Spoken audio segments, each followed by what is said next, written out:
was like the floodgates opened and the whole world started upside down. People were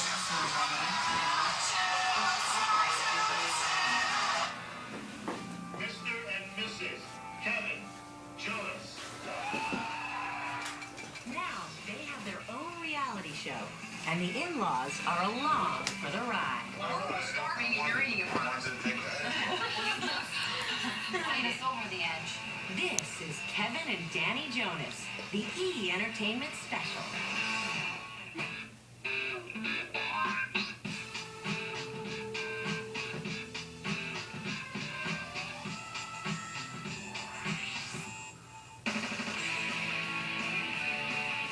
Spring 2007, Kevin Jonas and his brothers Nick and Joe were not exactly household names. They've been working really hard for a while, and it was just starting to really take off.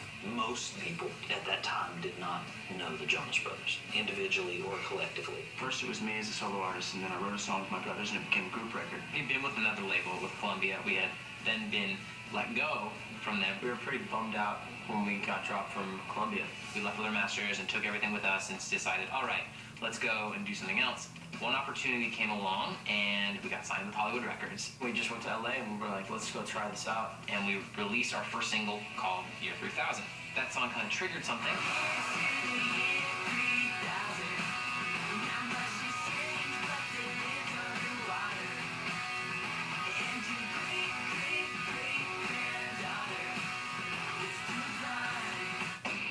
We did a video, and it went on the Disney Channel, and things changed a little bit. We went from playing a little rock and roll venue in New Jersey of like 500 to about 2,000 people. And then we realized, like, wow, what a difference. Jonas Brothers had the look, they had the vocal talent, but also they had the chops on instruments to be able to play and be a real band. And they wrote and produced a lot of their own music.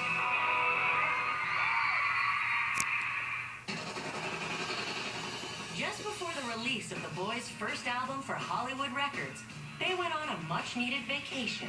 In May 2007, we decided as a family that it was important that we take a break. It was an emotional time. We didn't know if the band was going to continue. Nick had just been diagnosed with diabetes. A lot of things happened that really affected us as a family. Took a family vacation down to the Bahamas. It was a time that we needed to sort of clear our heads and just get inspired again. We were at the Atlantis in the Bahamas, which is a very special place for us. Meanwhile, 19-year-old Danielle DeLisa and her family were on their way to the same resort. We were on a plane to the Bahamas, and I bought one of those like Teen Bop magazines or whatever. My older sister was like looking over her shoulder and we're like, oh, who are those boys? It was the Jonas Brothers. And I actually looked at Kevin and was like, oh, they're kind of cute, you know? After the DeLisas arrived at the hotel, Danny's sister Katie spotted the Jonas Brothers and asked the boys to pose for a photo. It was very surreal. They saw me get excited. They also saw my sister. She was just beautiful. So I was like, wow. I didn't say anything to her, but of course Joe did. Joe actually told me to come into the photo, like, oh, do you want to come and take a picture with us too? I'm like, all right, whatever. Let's just take it. At the time, Kevin and his brothers were not yet massive stars being chased by lots of fans, giving them the chance to actually meet girls like Danny. I thought she was very attractive. I walked up and hit on her. And quickly Kevin came up behind me and started having a conversation with her right away. Like, Kevin came out of nowhere. She introduced herself as Danielle. She was from New Jersey, and I was like, wow, very cool. And that was it. Didn't expect to see her again. The next morning, we were getting ready to go down to the beach, and we were watching the Disney Channel, because that's what Katie was watching.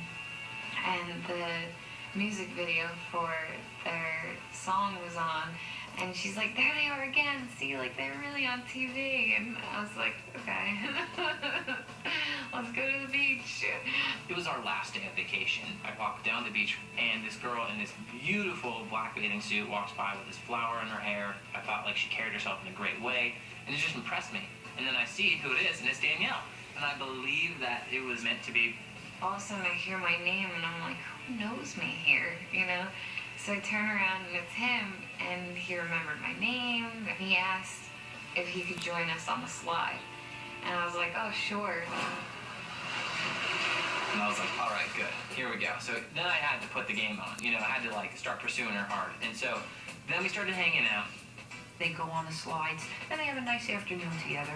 And then, yes, he did ask her to go for a little walk. A half hour goes by, an hour goes by, and so I'm starting to say to my girlfriends, I don't know who he is, but all I know is he has my daughter. And he came over and introduced me to Danielle.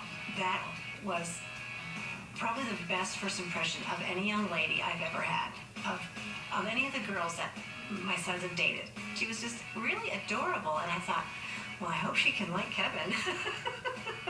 I enjoyed talking to him, but I didn't want to tell anyone that I enjoyed it. So I kind of played hard to get. She's shy, she's reserved, and that just wasn't her thing. And I was just like, well, make it your thing. This is a good thing. I could tell she was having a good time. It was really nice. And she said goodbye. She's like, maybe we'll connect later. And my sister came up to me and she told me, like, oh, he asked for your information from me. And I was like, he did that because he knew that I wasn't going to give it to him, probably.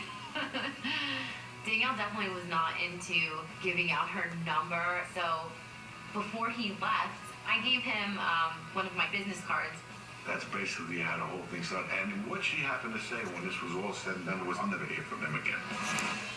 I knew they were coming home in like 5 days, so I kind of like tracked the flight. Then when she landed, I called her. She had literally just turned her phone on, sitting in the seat in the airplane. My mom said my face lit up. She was excited to hear from me because she never thought she was going to. I was just like, oh my God. He actually cared to talk to me again. He used that contact number over and over and over again. I did not give up. She had wanted nothing to do with me, and probably for good reason. But I just kept pursuing her. It kind of broke her down, probably. I think it blossomed with him constantly calling. They still didn't want to always pick up or call him back because I didn't want him to think that just because everyone knew who he was, that he could get whatever he wanted.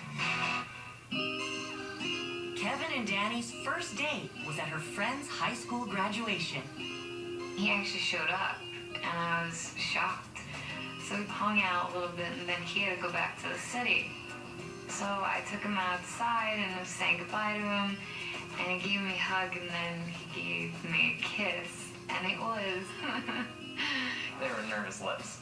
But it was cute. Cardboard lips. It actually made... That's why I gave him another chance. But that's why I love her, because, like, what girl gives another guy a chance? Like, he kisses you, and it's, like, the worst kiss you've ever had in your entire life. You don't give the guy another chance. It's typically like, oh, right, see you later. It was cute, but you were nervous.